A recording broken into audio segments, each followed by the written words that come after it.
నిజమైన స్నేహితులు నీకున్నారా అని ఒకసారి నిన్ను నువ్వు ప్రశ్నించుకో. బాధలో అయినా, సంతోషంలో అయినా, నీకు డబ్బున్నా లేకున్నా, ఎవరున్నా లేకున్నా, నీకు నేనున్నా నేస్తం అని తోడుండే వాళ్ళే నీ నిజమైన స్నేహితులు. నువ్వున్నంత కాలం నా కంపెనీ నీకుంటుంది. నువ్వెప్పుడు ఒంటరిగా ఫీల్ అయినా నాకొక మెసేజ్ పెట్టు, లేకపోతే కాల్ అయినా చెయ్యి. నీకు బాధగా అనిపిస్తే వెంటనే నా దగ్గరకొచ్చేయి. నీ బాధని పంచుకుందాం. నా ఊపిరి ఉన్నంత వరకు నీకెప్పుడూ తోడుగా ఉంటా. ఇలా ఎవరైతే నీతో చెప్తారో వాళ్ళే నీ నిజమైన స్నేహితులు.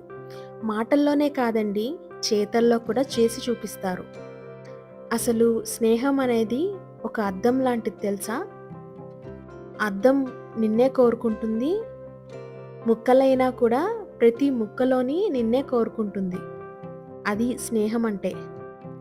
ఎప్పుడైనా ఏడుస్తుంటే కంటినీరు తుడవడానికి హ్యాండ్ కర్చీఫ్ ఎంత బాగా ఉపయోగపడుతుందో, అదేవిధంగా హృదయం ఏడిస్తే తుడిచేది ఫ్రెండ్షిప్ మాత్రమే.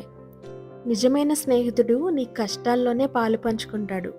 నువ్వు ఏడిస్తే చూడలేడు, నువ్వు బాధపడుతుంటే తట్టుకోలేడు. నిజంగా కష్టం వచ్చినప్పుడు ఎవరైతే నీకు మొదటిసారి గుర్తొస్తారో వాళ్ళనెప్పుడూ వీడకు. ఆ స్నేహం చాలా విలువైంది. ఎన్ని కష్టాలొచ్చినా, ఎన్ని బాధలొచ్చినా ఆ స్నేహాన్ని మాత్రం వదిలేయకు. ఒక మంచి మిత్రుడు 100 సార్లు అలిగినా సరే బతిమలాడుకోవడం ఉత్తమం. దారం తెగి హారంలో ముత్యం కింద పడిపోతే పోతే పోనీ అని వదిలేయం కదా, దండలో తిరిగి కూర్చుకుంటాం కదా. మరి మంచి స్నేహితుడు ముత్యం కన్నా ఎక్కువే. ఎంత విలువగా కాపాడుకోవాలి ఆ స్నేహం మరి. నిజమైన స్నేహితులు అవసరం ఉంటే ఒకలాగా, అవసరం తీరాక ఒకలాగా ఉండరు నీతో. జీవితాంతం కష్టసుఖాల్లో కలిసిమెలిసి తోడుండేదే నిజమైన స్నేహం. ఇంతకీ ఎవరు నువ్వు? ఒకే రక్తం కాదు, కలిసి పుట్టలేదు, నా కుటుంబం కూడా కాదు. ఎవరో నా కష్టసుఖాల్లో పాలు పంచుకుంటూ, జీవితాంతం నాకు తోడుగా ఉంటూ, నాకే తెలియకుండా నాకు దొరికిన ఒక అమూల్యమైన పుస్తకం నువ్వు.